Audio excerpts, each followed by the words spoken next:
اخباركم يا جماعه؟ ان شاء الله بخير. النهارده هنعمل مع بعض لحمه مشويه على الفحم.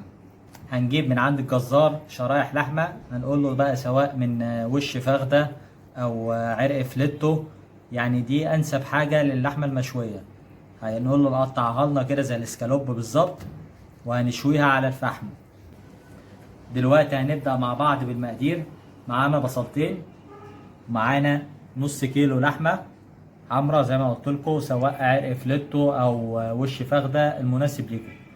ومعانا التوابل، ربع معلقه من كل نوع، فلفل اسمر، كمون، بابريكا، جنزبيل، زعتر، قرفه، ملح، رشه جوز الطيب، رشه حبهان، رشه قرنفل، ورقتين لوري.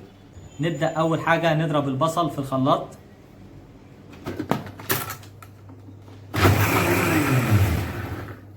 دلوقتي يا جماعه بعد ما ضربنا البصلتين كويس، هنصفي البصلتين كويس لان احنا محتاجين ميه البصل فقط.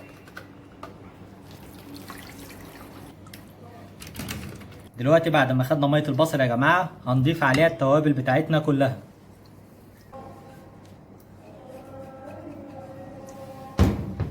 ونقلبهم كويس. نحط شرايح اللحمه في قلب التتبيله دي بالظبط، ونقلب يا جماعه. نخلي اللحمه تبقى جوه التتبيله كويس جدا عشان تتبل كويس. وهنحط عليهم معلقه زيت.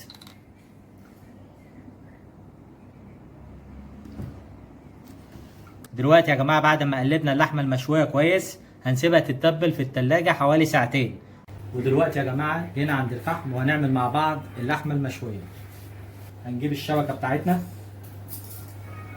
وهنجيب اللحمه المشويه هنحطها في قلب الشبكه.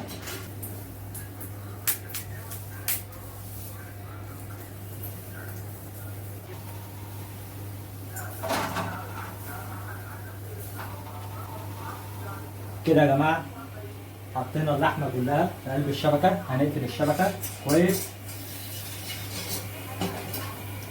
وهنحطها على الفحم. هتاخد حوالي 5 دقايق على الوش ده و5 دقايق على الوش التاني ان شاء الله.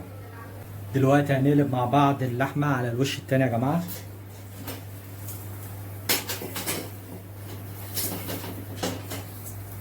طبعا يا جماعه اللحمه كده استوت خلاص. احنا هنجيب عيش بلدي وهنحطه عليها بحيث ياخد طعم اللحمه والسمين، بيبقى طعمه كويس جدا.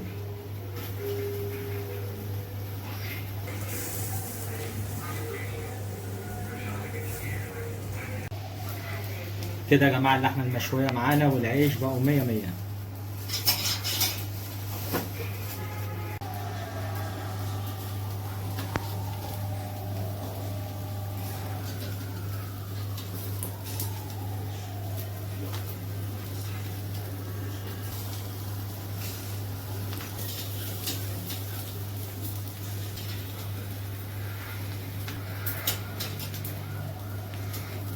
شكله يفرح زي ما حضراتكم شايفين كده بالظبط. يعني ان شاء الله هتاكلوا وتدعوا لي ان شاء الله. ومعانا سلطه الطحينه مع اللحمه، يعني مفيش بعد كده كلام. مع السلامه.